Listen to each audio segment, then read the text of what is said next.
Is messaging technology ready to transform how businesses communicate with customers in this digital age that we all find ourselves? Well, today on the podcast, we're joined by Julia Fraser, Executive Vice President of the Americas at Sinch. And Sinch is a global leader in the communications platform as a service industry, or CPaaS. And I wanted to introduce everyone listening today to RCS. I want to demystify it once and for all and get beyond those acronyms. I know I've already given you two already, but RCS stands for Rich Communication Services. And it is on the brink of becoming the default messaging standard by 2025. And if not, it's going to be gathering a lot of ground next year. And it's promising a slew of advanced features like branded communications, verified senders, and enhanced security that are set to redefine customer engagement. So with iOS 18 expecting to significantly broaden RCS's reach, it feels like we're at a pivotal moment for businesses to leverage that technology. And Julia brings over 2 decades of experience in technology and telecom, with a focus on ensuring customer success remains at the core of Sinch's operations. Now, I suspect there'll be a few people listening today that have never heard of RCS or Rich Communication Services. And today, I want to demystify that, put it in a language everyone can understand, and talk about the business value that it could be bringing to your enterprise. But enough scene setting from me. Let's get Julia onto the podcast now. So a massive warm welcome to the show, Julia. For everyone listening, can you tell everyone a little about who you are and what you do? So I'm Julia Fraser. I'm a Brit who lives in Denver, Colorado in the US. Wife and mum to 2 teenage kids. But I've also worked in technology, various tech companies since the late 90s. I had the pleasure of being active at the start of the smartphone era, working for a very cool joint venture called Symbian, creating the smartphone category. And then more recently, I joined Sinch around a year ago, responsible for the Americas region, about 90,000 customers. And I get to spend my day solving problems with those customers and my team. Awesome. And as a Brit, you picked a beautiful part of the world to settle in there in Denver, Colorado. Do you miss anything about the UK? Tea bags, living at a mile-high altitude, the water doesn't boil the same. So yeah, probably a good cup of tea. That's very cliche Brit, but it's so true. Yeah, I know what you mean about that altitude thing as well, because I went there a few years ago and more recently, and I thought, hey, what's all that about? It doesn't make a big difference, but you do feel it, you really do. But your work here, I mean, with the iOS 18 launch, expanding the reach of RCS, I'm curious, how are you seeing businesses leveraging this technology to enhance their customer communications? Because we may have downloaded iOS 18 and heard about RCS, but I'd love to hear more about how this is impacting businesses. iOS 18 in the US is really significant because of the unlock potential for now iPhones to be able to participate in RCS. But RCS is a technology that's been used globally for quite a long time. Sinch has got great heritage in that technology. We've been providing marketing or operational use case campaigns for customers for years globally on RCS. But what we think it means for the North America market significantly is you move from these sort of anonymous text messaging environment to fully branded and verified. It's certainly at the very initial parts of RCS or RBM, which is the business version of RCS. So you will actually, as a consumer, you'll start to see branded messages coming from an organization or brand that you're interacting with. Let's say a shoe manufacturer or something. They send you a message, you'll be able to see a branded and then a verified with a check message in the look and feel of the message being sent to you. We think that's really significant because that goes to trust and that goes to identification. And honestly, brands have spent millions and billions generating their brand look and feel. And right now, when they send a text message, they just get sent through as an anonymous number. And so we think it's going to really enhance communications. It's more complex use cases. There'll be conversational messaging within the messaging app. The messaging app is one of the only apps pre-installed already on every single phone. So we've been seeing some really interesting use cases with customers outside of North America. And now we're super excited with the launch of Apple iOS 18 that technology comes to consumers in North America. And one of the things I wanted to highlight is that Sinch, of course, you've been at the forefront of RCS implementation for some considerable time. And I'm curious, from everything that you've seen here, are there any real-world examples of successful campaigns that might highlight its kind of impact on customer engagement? Is there anything around that you could share? On our website, Sinch.com, there's a customer stories page. There's tons of videos there. There's about a handful on focusing on RCS. And there's one that I really love there, which I would like to talk about a lot. It's about a French food manufacturer. They're actually a frozen food manufacturer. And they, which you think, wow, does the French market want that product? But it really does. And they're called Picard. So they're a frozen food retailer, and they implemented an RCS campaign last Christmas. And so Christmas time is a big growth area for them, a time when they see lots of orders rising. And so they created a whole conversational engagement using RCS. The most compelling thing from that customer story is that they saw a 42% engagement rise when they deployed their RCS campaign versus their prior methodology. 42% is significant. We've got lots of other examples of that, some of that starting here in the North American market as well. We'll continue to share those customer stories. But I think when you talk about that kind of statistic, when you think about brands and organizations trying to get deeper and improved engagement with customers, because we know that is fundamentally linked to growth, we think RCS is a huge driver of that. Yeah, it's a huge stat, 42%. And I'm curious, when people hear figures like that, they're going to be jumping on board quite quickly, I would imagine. So how do you envision the future of messaging with RCS? How do you see that becoming maybe a default experience in 2025? And what would you say are the biggest opportunities and maybe challenges that businesses should begin preparing for as they start those 2025 strategies and what they're going to be trying to achieve next year? I think firstly, we don't know how quickly demand will take off. However, what we do know is what we see in our customer base today. And we've been globally throughout the different regions in Sinch running joint events with Google on RCS over the last quarter or so. And we've seen overwhelming demand from all sorts of different customers in different sectors, right? Whether that's financial services, whether that's direct-to-consumer brand, whether that's telecoms and carrier customers. And so we see it pretty broadly across different segments that there's significant interest. Our expectation is that consumers will start to expect a richer experience.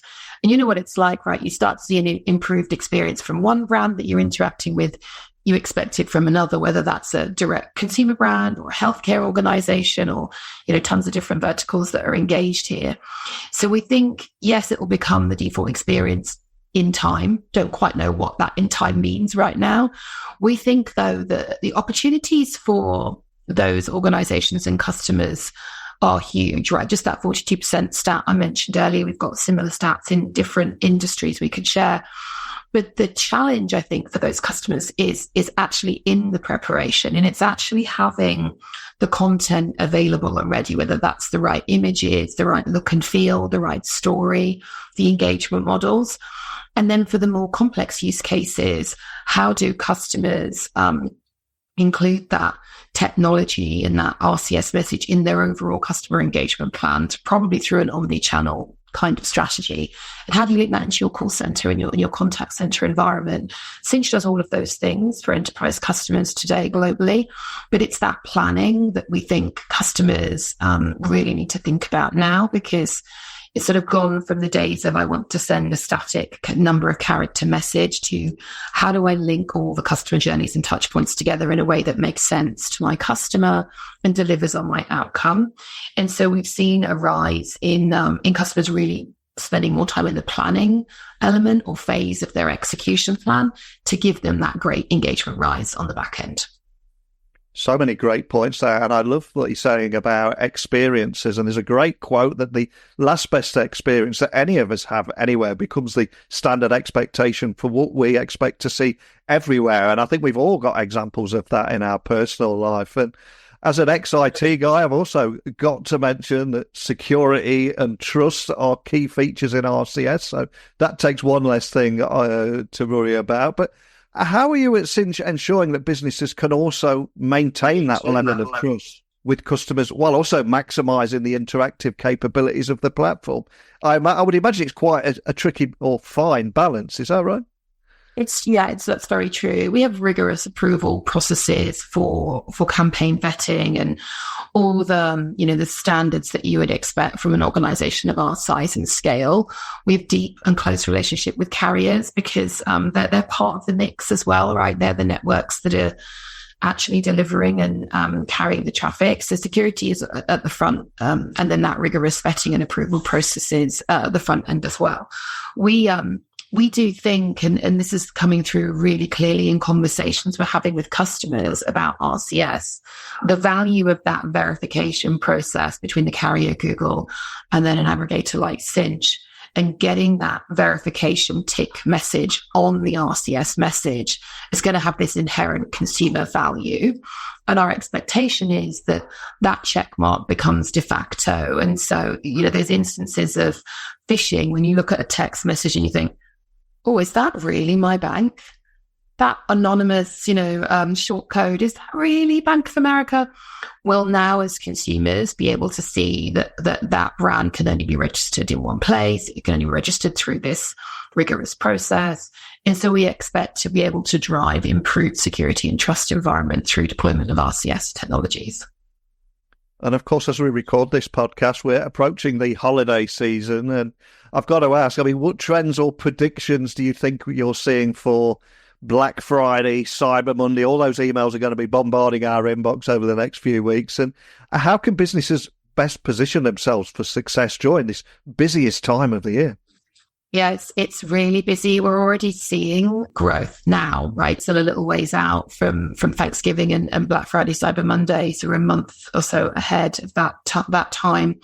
So we're seeing customers plan earlier and actually start their campaigns earlier. So in prior years, they might have maybe started the week before Black Friday, Cyber Monday. We're seeing that earlier, and we see that in our volumes, and we look at those every day and look at certain customers' growth profiles. We're also seeing, and this has been an interesting phenomena, we're seeing the rise of MMS. So just a richer message based on standard messaging, right? So a message with an image in it. We're seeing growth there. And we're sort of looking at that as a stepping stone or a pathway towards an RCS message, because you're introducing imagery, which gives you a richer experience to your consumer. So that's been interesting. And then we're absolutely seeing the integration of email and messaging and other technology. And we have some cool API technology that enables you to, choose whether you want to send a message on WhatsApp, traditional SMS, MMS, email, etc.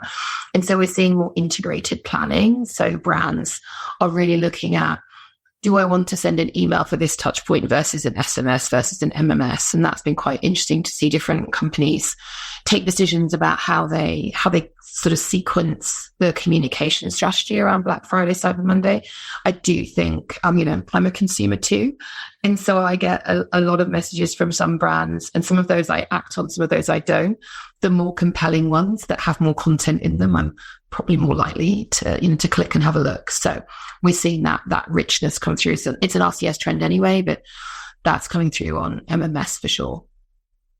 And before you came on the podcast today, I was doing a little research on you. And one of the things that quickly stood out is you've enjoyed a fantastic 20-year career in tech and telecom. And on behalf of every business leader listening around the world, what have been, would you say, your key drivers behind your leadership approach, particularly in fostering customer success and driving revenue growth at Sinch? I've got to think there's got to be a few lessons learned along the way, but is there anything you can share around that journey you've been on? Yeah, I think the two things I think about a lot are listening to the customers and listening to the team members, and particularly the team members who are closest to the customers. And so I host listening circles with team members frequently. I spend as much time as I can listening to customers. Not always are those conversations always positive. So sometimes you get some more developmental conversations, which are really, really important. So I've always made sure that I listen as much as I possibly can. I rarely have the answers. I try and hire the best people who have all the answers. And I absolutely try to come at life, actually, and my career in a learn it all way rather than a know it all. So I'm constantly interested in learning more from the team, learning more from customers, learning more from the industry, analysts, whatever environment you can learn in. And I think that's helped me over time. But yeah, definitely listening. That's my power. My power action is making sure that I listen as much as I can. I love that. And I suspect you've seen a lot of positive changes throughout your career, but the tech industry sadly still continues to face challenges around things like gender diversity. And from what you're seeing here, are there any steps that you'd recommend that companies could take to maybe create a more inclusive environment for women? And how does your work at Sinch work towards achieving this? Because is this something you're passionate about too? Yeah, I am passionate about it. I think when I reflect earlier in my career, back in the late 90s, I guess when I started in technology, I didn't have as many female role models as I do today.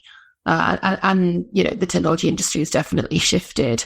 I take it really seriously to provide that role modeling to others, and whether that's through employee resource groups or other formats, I think that's part of the drive and giving people something to, those role models to learn from. I think Sinch is doing a pretty good job. We have a female CEO. 2 of the 3 P&L owners in the regions are women, and we have a fairly balanced global leadership team. And I think companies need to just search for the good talent across gender and all the different diversity elements that they should be focusing on. I think having an environment which is inclusive by nature, and we're a tremendously global company. We're over 4,000 people spread across many regions of the world, and so we have a tremendous amount of diversity just by the nature of being a truly global business. But I think those role model ideas of how do I go from where I am today to someone else's role, and understanding how other people have taken their career journey. I say all the time, though, to anyone who comes to me talking about advice on career growth in technology, I say frequently, your career isn't linear. It might go, it might bob around to different things. I always advise people to get the most breadth of experience they can and learn as much as they can from people around them. And when you're in a company that's oriented to creating learning environments, I think that's where people blossom and grow. 100% with you. And I suspect a lot of people listening have heard about DEI initiatives or diversity, equity and inclusion. But I think there's one other area that doesn't get the recognition it deserves is things like mentorship and employee resource groups, or ERGs. They play a vital role in supporting women in tech too. And is there anything you can share around Sinch's initiatives in those areas too? And maybe how they've helped shape a more supportive culture for women in the company? Because again, incredibly important topic, right? Yeah, the ERGs, the employee resource groups, they sound really formal, don't they, when you say, oh, it's an ERG? But actually, it's a group of people who come together around a commonality or a common topic that interests them. And that might be a group of men and women who want to support women's career growth. And so our women's ERG at Sinch is a robust and growing ERG, and it's not just for women, it's for anyone in the company. It's a forum to talk about issues that matter to that group and have a learning environment and a safe environment for issues to be raised. I've had, I'm the exec sponsor of the women's ERG here at Sinch, and I held that role in a prior company I worked in, which had a really robust ERG. And the thing that I've learned actually from engaging with those groups is I'm learning with that group all the time, and I'm learning what matters to those members as I sit and listen and provide insight there. One of the things that I think is truly interesting about ERGs is you can often create a correlation between an employee resource group member and their personal engagement within the business that they're working in. And so it has like a double impact of providing this safe support and structured environment for conversations to be held, but also to drive more engagement with your team members. So I think think of ERGs as like this superpower that we probably need to spend more time talking about. You're right, they don't get a lot of airtime, but they are truly important groups to foster within businesses. And, I've been in other companies where there's 20 or 30 different ERGs of different types and focusing on different areas. And you create a more united and engaged workforce, and you create a forum of conversation, which I think is really what we're trying to achieve at Sinch. So I'm proud of the role I play there, and I help and advise, but I also learn myself in that group. Absolutely, love that. I think it's a powerful moment to end on, and I would encourage anybody listening curious about ERGs or want to share your experiences with ERGs, I would encourage you to let me know. I'd love to get you on here too. But for yourself here, you've done a great job here of sharing all your insights, and I want to try and get one more final gift out of you before I let you go. I have a Spotify playlist where I ask my guests to contribute one track. All I'm going to ask is, what song would you like to leave to that playlist and why? And guilty pleasures are allowed. Anything you like. What are you going to leave us with? So my guilty pleasure track, it's definitely Don't by Journey. It's actually our anthem at Sinch for this year. So I've been playing it a lot, and I do find it uplifting and fun, and I don't mind that it's a bit cheesy. It's not cheesy at all. It's a real anthem, isn't it? I will get that added straight to our Spotify playlist. And for anyone listening, just wanting to find out more information about you, the work that you're doing, or maybe even ask your team a question, anywhere you'd like to point everyone listening? Yeah, absolutely. To Sinch.com or our LinkedIn pages. Sinch.com. We're actually at the moment we're filming a really quite lighthearted and fun behind the scenes video series about RCS at the moment. So you can find that on our LinkedIn pages or on our Sinch.com platform. Awesome. Well, I'll add links to everything to make sure people can find you nice and easily. And we covered so much there, and a fantastic introduction to RCS and the real business value that it can bring to enterprises. That 42% stat, as you mentioned, I could hear light bulb moments going off everywhere. But then equally, I think the even more important message around insights into women's unique challenges in the workplace, employee resource groups, the role that they can play, and the critical role of mentorship too. So many big takeaways, but just thank you for bringing it all to life and starting that conversation today, Julia. Thank you. Thanks, Leo. As we wrap up today's discussion with Julia Fraser there, I think I, for one, have gained insightful perspectives on the transformative potential of RCS technology. And most importantly, that 42% increase there certainly shines a light on some of the strategic measures that businesses can take to optimise this tool ahead of its widespread adoption. It feels like there's a huge opportunity here to be ahead of the curve. But outside of the technology, as everybody listening knows, every day I try and focus on some of the human elements in the tech industry. And I think the importance of creating an inclusive environment in tech and leveraging platforms like RCS for better customer interactions. I'm just so glad we were able to highlight both of those today, and showcasing how technological advancements and diversity initiatives go hand in hand with driving business growth. That was just one of the many, many key messages I took from listening to Julia today. But over to you. What steps is your business taking to integrate new communication technologies? And how are you going to support inclusivity and diversity in your workplace? Please join the conversation. Share your thoughts with me by emailing me, techblogwriter@outlook.com, Twitter, LinkedIn, Instagram, just @NeilCHughes. Let's keep this one going. As for me, I'm going to rock out now in a cheesy way, and a cheesy, unashamed way to Don't Stop Believing by Journey. And on that note, I'll bid you a fond farewell and spare you the pain of listening to me sing. But hopefully you will join me again tomorrow when I've stopped singing and get another guest onto the podcast. So bye for now, but I will speak with you all bright and early tomorrow.